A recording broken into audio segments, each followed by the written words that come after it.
I'm Georgina Hall, and this is the Female Empowered Podcast, inspired by the casual conversations I've had with thousands of women over my career in coaching. This is not just another wanky women's wellness podcast. We are bringing the uprising. Hi friends, welcome to the Female Empowered Podcast. I'm your host, Georgina Hall, personal trainer, online coach and offerer of opinions. Today I'm talking to Louise Stott, self-proclaimed moon nerd, crystal witch, and yogini of the north. Hi Louise. Hello, it's absolutely lovely to be here. Thank you for speaking to us. I added in crystal witch. I like it. Dear, oh good. Yeah. It's really weird for me to be calling you by your actual name. Kind of have to, don't you? I have to for this podcast, and if anybody wants to know what I usually call you, they can send us a message, can't they? It's not that offensive. No, I've made it sound naughtier than it is. Could be worse. Just trying to reel the people in on her. So, Louise, we're going to talk about all things moon related today, aren't we? Yes, we are indeed. So can you please give us a little bit of background on why you are such a moon nerd? Yeah, it all started when I was kind of teaching yoga. I started to look into the moon cycles and I just got fascinated. There are 8 moon cycles, but I mainly follow 2, the new moon and the full moon. Mm-hmm. Like most of our monthly cycles, they are about 29 days long. So sometimes they coincide. And I use it to help me really, personally. Yeah. With anything spiritual, there's facts. And then what you do with those facts is entirely up to you. So there's no real right and wrong. Yeah, cool. It's just about harnessing that energy and making it work for you. And that's what we want to do. That's what I want the people to know about, because I sometimes text you on a full moon or a new moon and I go, right, so what do I do today to make my life better? And you give us little loads of people do. So coming up this week is full moon. Yeah. And that's on it Halloween, is. Right? It's right on Halloween. It is a blue moon, which basically means sometimes there's 2 full moons in one month, not a cycle. So it means it's extra powerful, because normally there's only in 1 month, there's a new moon and a full moon. So it's blue when it's the second one. So we've already had one in October. So what does this mean? What does this blue full moon mean? Well, it's just everything that it normally means. The full moon is about releasing. So it's about realizing what negative energies you're holding on to, and it's about letting them go. Mm-hmm. About clearing that space, having like an emotional clear out. It's about forgiveness. So every month, every lunar cycle, have a little run through your emotions. We beat ourselves up chronically as humans, as women in particular. Mm-hmm. If we can let go of some of that negativity, stop beating ourselves up a bit, it just clears space for more lushness. And gratitude, full moons are about gratitude. Right, that's what we want then, isn't it? So what's the best way to have your emotional clear out? What do you think? Journal? Meditate? 100%. This is one of those things, again, do what's right for you. What I do might not be right for you. Journaling is brilliant. Meditation's fantastic. Bit of movement can help. But yeah, I really like to write stuff down. Then I like to meditate on it. I use my crystals. You can have like releasing baths with little flowers and essential oils. There's just like literally no limit. It's about lovely. What is going to work for you. What about these crystals then? What do the crystals do for us? So crystals are just basically ancient stones. They've been around for centuries and they've got kind of mystical healing properties. They've been used throughout history. And a lot of people are starting to now use them in modern day life. They can I've kind of got some. repel. You've what, sorry? I've got a few crystals, different ones, and I always take a picture of what the label says that they mean, but I never really know what to do with them. What am I meant to do with them? How do they help me? Anything. So before I gave up underwear before lockdown, I used to have one in my bra What? sometimes. Stop. Oh, you gave up I underwear just, during lockdown. yeah, Right. well, yeah, and I've never took it back up again. Nice. Once Burn you the find that bras, freedom, freedom. honestly, there's no turning back. I do wear like a bra top when I teach yoga, but that's me limits. Nice. Anyway, so you can do what you want with them. I used to stick one in my bra, especially if it was one related to my heart chakra. Hmm. You can have them just, I often have a couple in my purse related to like prosperity, abundance, a bit of citrine. You can meditate with them. They've all got different properties. Some might be about letting go. Some of them might be about attracting in. So it's just about doing a little bit of research. But at the end of the day, if you like to look at one and it's like being in a little sweet shop and you choose it, then it's for you. Right, so we bring what we need into our life, and it's almost like a magnet. 100%. Oh my It's God, just about amazing. like these energies, these bigger forces are going on. But essentially, what we need will be presented to us. It's about whether we recognize it, take it, and make the benefits of it. Whether we can read the messages from the universe. Well, yeah, that is the problem. But the benefits of following a lunar cycle is it's a short cycle and it's a really good habit to get into. Hmm. So every 2 weeks, you are either addressing your full moon, so you're releasing those emotions, you're practicing forgiveness, you're practicing gratitude. And then another 2 weeks later, you are in the new moon. So that's all about when you manifest, it's about being creative, Yeah, and I about love putting those manifesting. positive things. So yeah, it's a really easy to get into. It's simple. It's every 2 weeks, and it's So just a that's on the nice new moon. place. On the new moon, we're going to manifest what we want in our lives, and we're going to meditate on that. Yeah, I Right. mean, a lot of us have read The Secret, The Law of Yeah. Attraction. Hmm. That's kind of like a way of life for me, and I weave it into the moon because the energies of the new moon are where you should be being creative, planting seeds for the future, and that ties in wonderfully with manifesting. That also ties in really nicely with the conversation that I had yesterday about periods, which is for a podcast coming out in a couple of weeks. And we were talking about the Yeah. periods as seasons. And um, Yes. so other Louise said to us that if you're not sure about your period and when it starts, use the moon and go off the moon cycle, because quite often women's cycles can start to sync up with the moon. Yeah, I think it's more common, maybe more kind of historically spiritual if your kind of is it the winter of your cycle, your menstruation Yeah. links up with the new moon. Yeah. However, for me, it's always the opposite.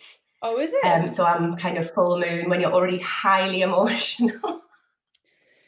Yeah, so let's talk about that as well. So, because what you've just said is that you might use your creativity around the different moons as well, which is exactly what she said about different seasons. So, in the winter, although you might feel a bit crap, it's actually a really good time to set intentions, be creative, come up with ideas, and that ties in really well with the moon cycle.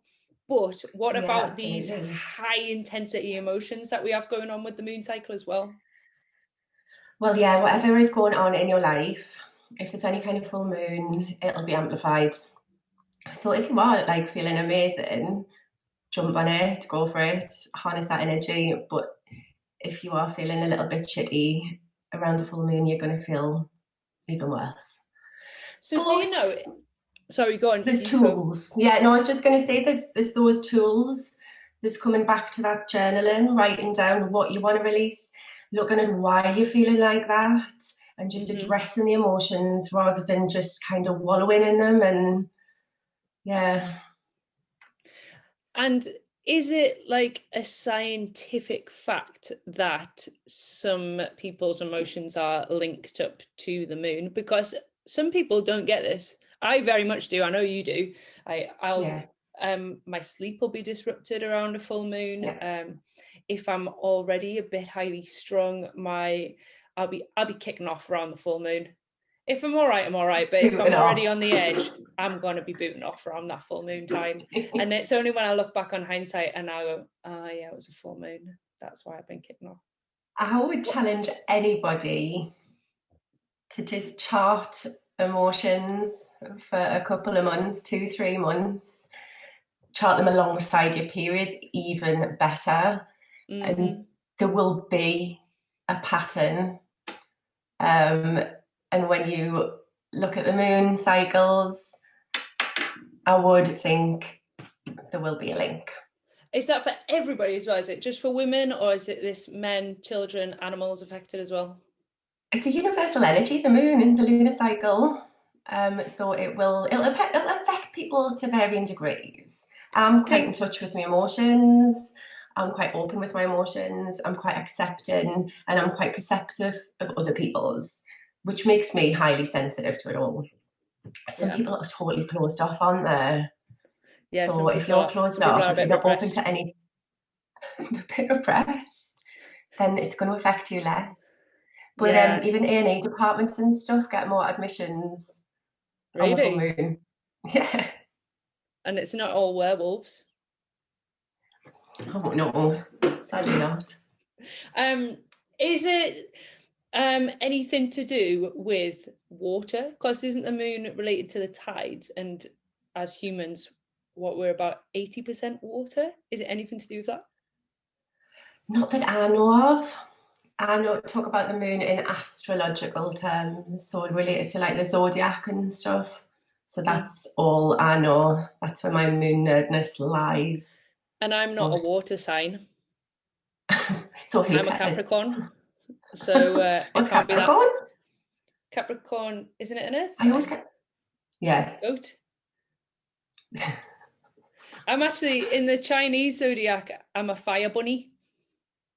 That sounds amazing. Yeah.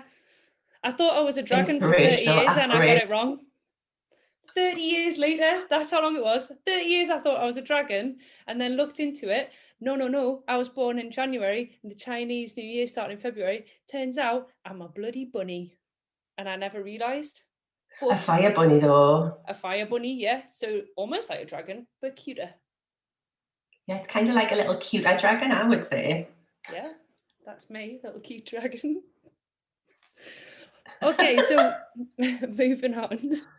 With the full moon being on Halloween, is there anything that we need to look out for? Are we going to go mental? Are there going to be actual werewolves about? Is it safe to go trick or treat? Well, it's linked to Halloween, more to do with like the historical witchiness. So Halloween comes from pagan, Celtic kind of vibe. And it basically means the veil between the living and the dead is thinner at this time. So if you want to try and like communicate, now is your time. But it also just means it's a time to like try and heighten your intuition. I've got goosebumps, like it kind of scares us, but I'm also deeply curious. Same. So yeah, just for like kind of normal people, it's just a chance to have like increased intuition in not just in dead people. Okay, cool. Well, can I ask you some questions that I've got from other people? Yeah, of course. Someone said, is now a good time to be making big decisions? So ordinarily, we have that emotional clear out at the full moon. After that, you would feel a little bit of clarity, a little bit of closure, and that's generally a pretty good time for it. But, so this specific moon is actually a micro moon, which means it's a little bit further away, might be a bit smaller, and it just means that where I would normally feel a good bit of closure, we might not get that this month. So if it's a huge decision, it might be worth hanging on a bit. Right. But if you're like desperate to make a decision and it's right for you, then don't let anything like that stop you. You've got your own good instinct, and that's got to be key, Meditate on especially when them. you're dealing. Yeah. Connect to your gut instinct. 100%, that's your power. Okay. I love this. You like Mystic Meg. But I wish I had a crystal ball, but a I've bit got a more three fiery. very. Oh, glad you brought your crystals too. Uh-huh. Okay, someone else has said, is it normal to feel anxious during this time? It heightens emotions.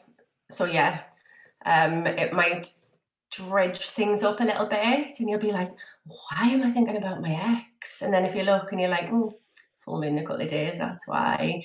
It might just be you've got to let go of like that last little bit of emotion. Let If you're go, already put it in a box, throw the box in the look it, sea, do not text them, delete their number, get rid, Huns. absolutely. Unless you're texting them like, for a bit of closure. I wouldn't even, I'd delete their number for closure. I'm not getting involved in this conversation. That's another one that you taught me actually for releasing things, is to write the things down on the bits of paper and then set fire to them safely. Yeah. Safely. It's a really nice thing to do. I sometimes do it on, if I hold a workshop to do with the moon, I'll get everybody to write it down. I screw it up, they give it to me, and then I set fire to it, because obviously most locations won't let me have fires in them. But yeah, that's a nice way of doing it. Or Yeah, another cute little thing to do is when you want to do like a new moon meditation, you can write it on the back of a bit of sage. Or bay leaf, sorry, not sage. The little leaves. Really? You can write your... Yeah, you write your intention on a bay leaf and then you set fire to it. Oh, I haven't done that one before. I'll be getting a bay leaf for this weekend. Get it done. That's right on my street. I'm usually with the sage around my flat. Love a bit sage. Yeah, the whole place smells like a roast dinner. It does. Although I once did like a Reiki session in a studio, and I'd used my sage, and I had a team of young footballers coming in after. And then I got an email from the studio owner later that evening, and she had a very funny story that these young chaps had said to their coach that they could smell weed, and they were worried that they were going to get tested. They were inhaling my weed. It was sage. Just sage, Huns, don't worry. That's how innocent they were. Oh, I love that. Bless them. Obviously, we wouldn't know what it smelled like either. No, not me. Just sage. Can we just quickly discuss as well while we're here, Mercury retrograde? Because is that happening at the minute as well? It is. It's kind of a whole huge topic in its own. But kind of simplistically put, our orbit is like 365 days. There's Mercury's is 88. So at that point, at some point, I'm no scientist, it gives the optical illusion that Mercury is doing like a little loop. And at that point, we say it's in retrograde. It's not actually like reversing and going backwards. Right. So when this happens, it kind of can have an energetic change, an energetic shift. It can have effects on technology. Mercury is a planet which of we've just experienced, actually, haven't we? Maybe that's we really why have. we really struggled to get on this call. Difficulties. Right, so it's probably Mercury retrograde. That's getting blamed for that. Definitely, but it's quite a negative connotation. People dread Mercury in retrograde because it is the planet of communication. Things might not come out right. Things people are saying to you might get you back up. Things that might normally be okay to say might be coming across nasty, or it's just to do with the way we communicate with each other, which has a knock-on effect, and then everybody gets moody. And I think you can feel this. This is another thing that I can feel because the kind of accounts that I follow on social media will be like, Mercury's in retrograde. Oh, look out! Be careful what you say. And this year especially, it's been like, right, it's 2020, it's already a bit mental. We're coming up to a full moon on Halloween. Mercury's in retrograde. Oh my God, all that you need now is your period on top of that, and we are going to shit. Well, exactly. But as with every full moon, those energies can be harnessed. Whatever you're saying wrong, you can use it to like resolve maybe things that have been unsaid, that are like unsettled and bubbling under the surface. Okay. It can be harnessed into a more positive energy. And if anything, if nothing, hide yourself away. If it's really wrecking you, just listen to your body. And just use it as an inside. excuse. That's what I might do then this weekend. Right. Is there any way that we can prepare for the impact? Or shall we just embrace what comes? Just all those things I've said, just try to not think of it as a massive negative thing. Look at why you might be feeling a little bit like bleh. Look at why you're dredging up the past. Write it down. Meditate. If moving your body helps, move your body. Just, yeah. So these are the kind of things that we can do all the time, but we can probably just use the moon cycle to our advantage and not 100%. Be like, it's happening, there's going to be a full moon, there's going to be Mercury retrograde, and then it becomes a self-fulfilling prophecy, doesn't it, of going, right, well, exactly. And then you end up being a dick and you didn't need to. It just means every 2 weeks, every month you're having an emotional clear out, every month you're like manifesting and being super positive, and then those bits in between, you can still do it anyway, but it's just a nice little benchmark. Yeah, that's what we want to do anyway, isn't it? Emotional clear out, conscious gratitude, and manifest what we want. Manifest. Right. Well, that's cool. We've got a load to be getting on with this weekend then. I'm definitely going to get out and get me some bay leaf before Saturday. Do it. Well, new moon. As long as no virgins light a candle, we'll be all right, won't we? Just take care, yeah. The veil is thin. The veil is thin. The veil is thin, everybody. You heard it here. Proceed with caution. And take it all with a pinch of salt, of course. Well, thanks, Louise. That was really interesting chat. Thank you for having me. I hope everybody can go forth and harness the power of the moon now. Absolutely. You will not be sorry. Thank you very much for talking to us. Happy Halloween. Look after yourselves. Stay safe. Don't light any candles. Thank you for listening to the Female Empowered podcast. If you want to hear more from us, you can follow us on Instagram at Female Empowered, where you can also get involved with our discussions and feel free to send us a message.